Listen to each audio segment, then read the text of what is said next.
তোমরা যারা ফেল করেছো বা রেজাল্ট কমে গিয়েছে, মেডিকেল প্রিপারেশন নিচ্ছিলা, ইঞ্জিনিয়ারিং প্রিপারেশন নিচ্ছিলা, কিন্তু রেজাল্ট সিজিপিএ কম এসেছে, তাদের করণীয় কি? ফার্স্ট একটা কথা বলি ভাইয়া, যে তোমরা একটা রেজাল্ট জাস্ট 3 ডিজিট, এই 3 ডিজিট কিন্তু তোমাদের জীবনের মান নির্ণয় করবে না। সিজিপিএ কম হলে তোমার ড্রিম শেষ, এরকমটা না। তোমার ড্রিম এখনো আছে, তুমি পড়াশোনা করলে তোমার ড্রিমটা তুমি ফুলফিল করতে পারো। 5 পয়েন্ট থাকে, মানে দুইটাতেই যদি 5 পয়েন্ট থাকে মানে প্লাস থাকে, তাহলে বলবো আমি তুমি ইঞ্জিনিয়ারিং প্রিপারেশন নাও। কিন্তু এইচএসসি তে যদি মেডিকেল যারা দিবা তারা যদি 4.8 প্লাস অথবা আশেপাশে থাকে এবং এসএসসি তে ধরো 5 মানে প্লাস এবং 4.8। কে সবার মন খারাপ যে রেজাল্ট খারাপ হয়েছে, প্লাস পাইনি, আশা করেছিলাম প্লাস পাবো, এখন প্লাস পাইনি, এই জন্য আমি মেডিকেল প্রিপারেশন নিচ্ছিলাম, এখন কি করবো, ইঞ্জিনিয়ারিং প্রিপারেশন নেওয়ার ইচ্ছা ছিল এবং নিচ্ছিলাম, কিন্তু রেজাল্ট খারাপ হয়ে গিয়েছে, এখন তো নেওয়া পসিবল না, এখন আমার করণীয় কি? এই যে এ টু জেড বিষয়গুলো, মানবিক বিজ্ঞান এবং বিভাগ পরিবর্তন এবং যারা কমার্সের ব্যবসা শাখায় স্টুডেন্ট আছো, সবার জন্য কিছু কথা থাকবে যে তোমরা কোথায় পরীক্ষা দিতে পারবে, তোমাদের এখন কি করা উচিত হবে, এবং এই রেজাল্টের অ্যানালাইসিস নিয়ে তোমাদের সাথে আজকে একটু কথা বলবো। তো ভিডিওটা ফার্স্ট টু লাস্ট দেখলে তোমাদের যে 3টা বিভাগই রয়েছে তাদের কিছুটা হলেও উপকার হবে, কিছুটা ধারণা পাবা তোমাদের এখন কি করা উচিত। তো দেখো, ফার্স্টে যে আমি একটা কথা বলি, এই এইচএসসি রেজাল্ট বিগত 20 বছরেও কিন্তু এরকম হয়নি। বিগত 20 বছরে, হ্যাঁ, বিগত 20 বছরে এরকম হয়নি। মানে তোমাদের সময় যেরকম রেজাল্টটা হলো, যে এক্সপেকটেশন ছিল তার চেয়ে অনেক খারাপ রেজাল্ট হয়েছে, তাই না? বিগত 20 বছরে এইরকম কখনো হয়নি। এবং 200 কলেজ একরকম, মানে পাশই নেই, 0% পাশের হার 200 কলেজে 0% পাশের হার, মানে কি 100% হচ্ছে ফেল, 100% ফেল করেছে 200টা কলেজে। সেই 200 কলেজে কি একটা স্টুডেন্ট ছিল না যে পাশ করার যোগ্যতা আছে? তার মানে আমরা এটা বলতে পারবো না যে শিক্ষার মান অনেক বেড়ে গিয়েছে। আমাদের এটার মান উন্নয়নের পাশাপাশি আমাদের যে স্কুল কলেজের প্রশাসন রয়েছে, যে কলেজগুলো রয়েছে, সেগুলোকে উন্নত করতে হবে, কেননা না হলে এইভাবে কিন্তু ফেলের হার দিন দিন বাড়বে, পাশের হার কখনোই ভাবে বাড়বে না। যার কারণে দুই দিকে আমাদেরকে ইমপ্রুভ করা উচিত।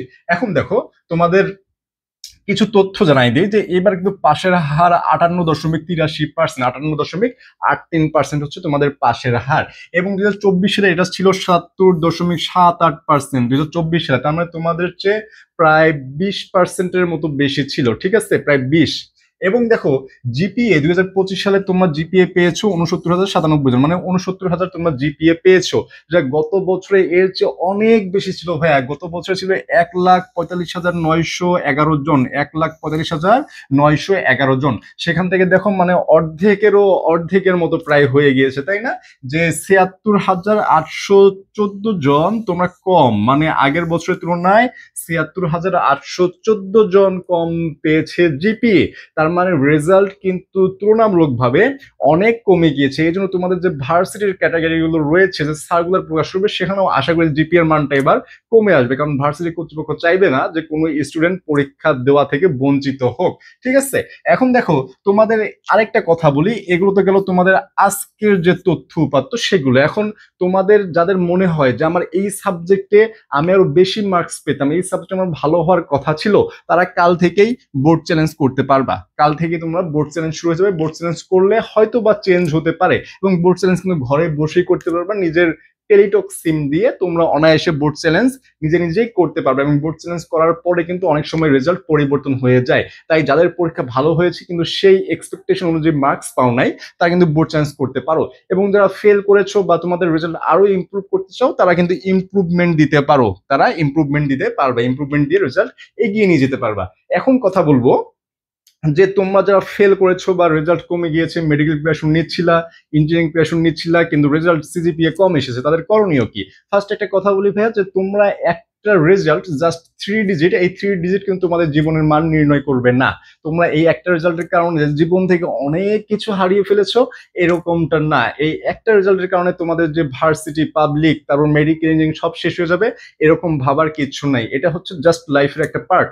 প্রতিটা পার্টি তোমাকে অতিক্রম করতে হবে, হয়তো বা কোনোটা ভালো হবে, কোনোটা খারাপ হবে, কিন্তু প্রতিটাই আমাদের জন্য মঙ্গলকর হবে, কারণ আল্লাহ তাআলা সেইভাবেই আমাদেরকে সেট করেছেন। দেখো, যে আমি জিপিএ যাদের কম তাদের উদ্দেশ্যে এখন কিছু কথা বলি, তাদের করণীয় কি হবে? ভার্সিটি, মেডিকেল নাকি ইঞ্জিনিয়ারিং, যাদের জিপিএ কম নিয়ে তোমার কি হবে? দেখো, তোমার যদি 5 পয়েন্ট থাকে, মানে দুইটাতেই যদি 5 পয়েন্ট থাকে, মানে প্লাস থাকে, তাহলে বলবো আমি তুমি ইঞ্জিনিয়ারিং প্রিপারেশন নাও। কিন্তু এইচএসসি তে যদি মেডিকেল যার দিবা তারা যদি 4.8 প্লাস অথবা আশেপাশে থাকে, এবং এসএসসি তে ধরো 5 মানে প্লাস এবং 4.8 এইচএসসি তে 4.8 প্লাস থাকবে বা আশেপাশে 4.75 4.85 এরকম যদি থাকে, তাহলে আমি বলবো যে তুমি মেডিকেল প্রিপারেশন নিতে পারো, কিন্তু খুবই ভালোভাবে পড়তে হবে। কিন্তু যদি প্লাস না থাকে তাহলে আমি বলবো তোমার ইঞ্জিনিয়ারিং প্রিপারেশন নেওয়ার দরকার নেই, কারণ অনেক পাবলিকে মানে অনেক বিশ্ববিদ্যালয়ে তুমি দুটাতেই প্লাস ছাড়া তুমি ফর্মই তুলতে পারবে না, তো তোমার এটা তো নিয়ে লাভ নাই। তাই আমি বলবো যাদের সিজিপিএ একটু কমে যাবে তারা অনায়াসে ভার্সিটিতে শিফট করো, ভার্সিটিতে শিফট করে তোমার ভার্সিটি প্রিপারেশন নাও, এটা তোমাদের জন্য ভালো হবে বলে আমি মনে করি। ঠিক আছে, এখন দেখো যে তোমরা ভার্সিটি যদি পরীক্ষা দাও কম সিজিপি নিয়ে কোথায় কোথায় পরীক্ষা দিতে পারবে। কম সিজিপি বলতে আমি এটা কথা বলি, তোমরা অনেকে এ গ্রেড পেয়ে মন খারাপ যে ভাই আমি 4.17 পেয়েছি, আমি তো প্লাস পেলে ভালো হতো এরকম। দেখো তুমি জাস্ট 8, দুইটা মিলে যদি 8 হয় তাহলে তুমি কোথায় কোথায় পরীক্ষা দিতে পারবে এটা একটু দেখো। যে ঢাবি, তারপর যাবি রাজশাহী, চট্টগ্রাম, বিউপি, খুলনা, সাস্ট, জগন্নাথ, হাজীদানেশ, কুমিল্লা, এগুলোতে ম্যাক্সিমাম গুলোতেই তুমি 8 হলেই পরীক্ষা দিতে পারবে, তোমার কোনো রকম প্যারা নাই। বিজ্ঞান বিভাগ থেকে দেখো এগুলোর যে তোমার যোগ্যতা লাগবে, আবেদন যোগ্যতা, সেটা দেখো 3.50, এসএসসি 3.5 এবং এইচএসসি 3.5 কে টোটাল লাগবে 8.00। তবে জিএসটি তে গুচ্ছতে কিন্তু তোমাদের আরো কম লাগে, গুচ্ছতে লাগে 7.50। তার মানে তোমার সিজিপিএ কম হলে যে তোমার ড্রিম শেষ এরকমটা না, তোমার ড্রিম এখনো আছে, তুমি পড়াশোনা করলে তোমার ড্রিমটা তুমি ফুলফিল করতে পারবে।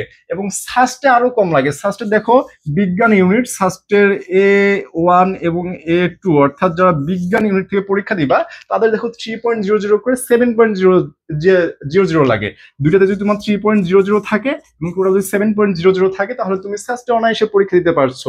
এবং হচ্ছে আরেকটা Chattogram varsity D1 unit maybe, D1 Chattogram varsity, এখানে তুমি 6.00 হলেই পরীক্ষা দিতে পারবা। তার মানে কি তোমার 6.00 থেকেই পড়াশোনা শুরু হচ্ছে। আবার দেখো 7.00 হলে তুমি অনায়াসে পরীক্ষা দিতে পারছো সাস্টে, এবং গুছতে 7.50। তোমার সিজিপিএ যে আহামরি কমে গেছে এরকমটা কিছুই না, এখানে কোনো ম্যাটারই করতেছে না।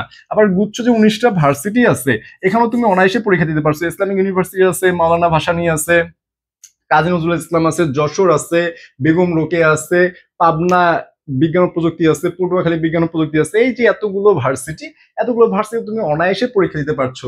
আরো হচ্ছে যারা নার্সিং আছো, নার্সিং এর যারা পরীক্ষা দিবা, নার্সিং এর কিন্তু 2.500 করে 6.00 লাগে টোটাল। নার্সিং এ যারা পরীক্ষা দিবা, নার্সিং এর কথাটা একটু, যে নার্সিং যারা পরীক্ষা দিবা, নার্সিং জাস্ট 2.50 করে করে দুইটাতে লাগবে টোটাল 6.00। তার মানে তুমি নার্সিং এও পরীক্ষা দিতে পারছ। তোমার যদি একেবারেই রেজাল্ট খারাপ হয়ে যায় তখন তুমি নার্সিং এক্সাম দিতে পারছো।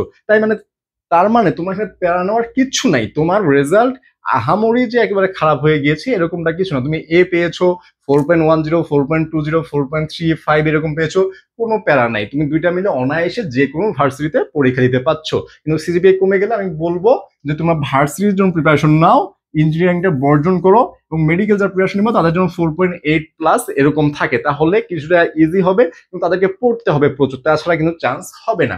এখন দেখো আরো বলি, varsity A B C unit এবং বিভাগ পরিবর্তন, এদের উদ্দেশ্যে আবার কিছু কথা।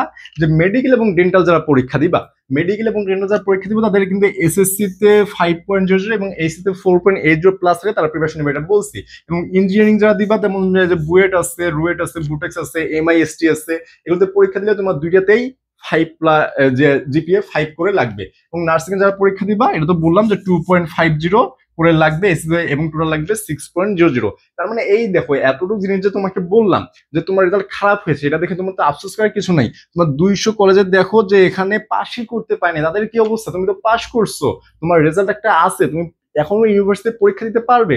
কিন্তু এখন যদি তুমি ভেঙে পড়ো তাহলে কিন্তু তোমার এই যে স্পিডটা ছিল, তোমাদের ড্রিমটা ছিল, তাই সেটা এখানেই শেষ হয়ে যাবে, সেটা আর আগাবে না, সেটা আর আগানো পসিবল না। তাই তোমার ড্রিমটা এখনো ভেঙে পড়া যাবে না, তোমার ড্রিমটাকে এখনো শক্ত করে ধরে রেখে যে স্পিড ছিল সেই স্পিডে পড়াশোনা করতে হবে। এবং তোমার যদি এখন মনে হয় যে আমার পড়াশোনা কিচ্ছু হয় নাই, আমি প্রিপারেশন নিতে পারছি, আমার প্রিপারেশন দরকার, আমার সর্বাত্মক গাইডলাইন দরকার, তাহলে কিন্তু তোমরা আমাদের সাথেও কন্ট্যাক্ট করতে পারো। 01720828052, এই যে নাম্বারটা দেখতেছো, এখানে হোয়াটসঅ্যাপ অথবা ডিরেক্ট কল করে তোমরা বিস্তারিত জেনে ক্লাস করতে পারো। যেমন যারা মেডিকেল প্রিপারেশন নিবা, ইংলিশ হোয়াইট অ্যাপটন 0.4, তোমরা এখানে কিন্তু এনরোল করে ক্লাসগুলো করতে পারো, ইংরেজি A to Z সমস্যা কভার করে দেওয়া হবে। এবং এটার যে অফার, সেই অফারে তোমার 510 টাকায় জাস্ট ভর্তি হয়ে সবগুলো ক্লাস করতে পারবে। এর পাশাপাশি দেখো জিএসটি আইসিইউ 0.4, বিশেষ করে যারা সেকেন্ড টাইমার আছে এবং ফার্স্ট টাইমার যারা প্রিপারেশন নিতে চাও তারা অনায়াসে জিএসটি আইসিইউ 0.4 এখানে এনরোল করে ক্লাস করতে পারবে, বিজ্ঞান এবং মানবিক। তোমাদের এখানে এটার প্রাইস হচ্ছে 4000, তবে তোমরা মাত্র 2000 টাকায় এখানে ভর্তি হতে পারবে, 2000 টাকায় অফারে। এবং ক্যানভাস টু ক্যাম্পাস চারুকলা নিয়ে যাদের অনেকের নক করতে হবে চারুকলায় কিভাবে ক্লাস করবো, কিভাবে জয়েন করবো, দেখো তোমাদের জন্য ক্যানভাস টু ক্যাম্পাস 0.4 তোমরা এখানে ভর্তি হলে চারুকলার A to Z practical theory এবং বাংলা ইংলিশ জিকে যত কিছু আছে সবকিছু তোমাদেরকে কভার করে দেওয়া হবে। এটার প্রাইস হচ্ছে 5000 টাকা। তবে তোমরা এখন অফারে মাত্র 2500 টাকায় ভর্তি হতে পারবে। এবং ডিউ টার্গেট 0.4 যেহেতু সামনে আমাদের ঢাবির পরীক্ষা, আমাদের ঢাবিকে টার্গেট করে পড়াশোনা করতে চাচ্ছ তাদের জন্য এই ব্যাচ। তাদের এটা অফার হচ্ছে 4000 টাকা। তবে তোমরা অফারে ভর্তি হতে পারবে জাস্ট 1500 টাকায়। 1500 টাকায় এখানে তোমরা অফারে ভর্তি হতে পারবে। এবং আরেকটা ব্যাপার যে অনেকে বলো ভাই আমি রাজশাহী এবং চট্টগ্রাম দুইটার জন্য একসাথে প্রিপারেশন নিতে চাই, সেটা কিভাবে নিব? দেখো সেটার জন্য সিইউ প্লাস আরইউ টার্গেট 0.4 তোমরা এখানে ভর্তি হলে রাজশাহী এবং চট্টগ্রাম দুইটার প্রিপারেশন একবারে কাভার করে দেওয়া হবে। এবং এটার প্রাইস হচ্ছে 4000। তবে তোমরা এখানে জাস্ট 2000 টাকায় কিন্তু সবগুলো ক্লাস কভার করতে পারবে। লাইভ প্লাস রেকর্ডেড ক্লাস থাকবে এবং তোমাদেরকে সর্বাত্মক গাইডলাইন দেওয়া হবে তোমাদের প্রিপারেশন যাতে একদম ভাজা ভাজা হয়, একদম ফুলফিল প্রিপারেশন হয়ে যায়, একটা কনফিডেন্ট নিয়ে যাতে তোমরা পরীক্ষা হলে বসতে পারো সেই ব্যবস্থা সেই গাইডলাইন কিন্তু আমরা দিব। এবং তোমাদের উদ্দেশ্যে আবারও বলছি, যাদের রেজাল্ট খারাপ হয়েছে ভেঙে পড়ার কিছু নাই, তোমার জন্য অনেক অপশন এখন অপেক্ষা করতেছে, অনেক অপশন আছে, তুমি যে কোনো একটা অপশনে পা বাড়াতে পারবে। কিন্তু তোমার স্পিডটা থামানো যাবে না, তুমি যে স্পিডে আছো সেই স্পিডে গেলেই তুমি যে কোনো একটা অপশনে যে তুমি এখানে কিন্তু পৌঁছাতে পারবে। তো মন খারাপ করার কিছু নাই। তোমাদের আশেপাশে অনেক প্রেশার রয়েছে, বাবা মা আশেপাশের লোকজন অনেক কিছু বলবে, কিচ্ছু মাথায় নেওয়ার দরকার নাই। জাস্ট ভাবো যে তোমার রেজাল্ট খারাপ হয়েছে কিন্তু তুমি এই রেজাল্ট নিয়ে একটা সাকসেস নিয়ে তাদেরকে দেখাবা যে রেজাল্ট খারাপ মানেই তার সাকসেস থেমে যায় না, তার সাকসেস চলমান, সাকসেস থাকবে। রেজাল্ট খারাপ হয়েছে তো কি হয়েছে, একটা রেজাল্ট খারাপ হয়েছে পরেরটা ভালো হবে, পরেরটা ভালো হবে না তো তারপরেরটা ভালো হবে। কিন্তু পরিশ্রম করা ছাড়া যাবে না, যার কারণে পরিশ্রম করো, ইনশাল্লাহ দিন শেষের সফলতা তোমারই হবে।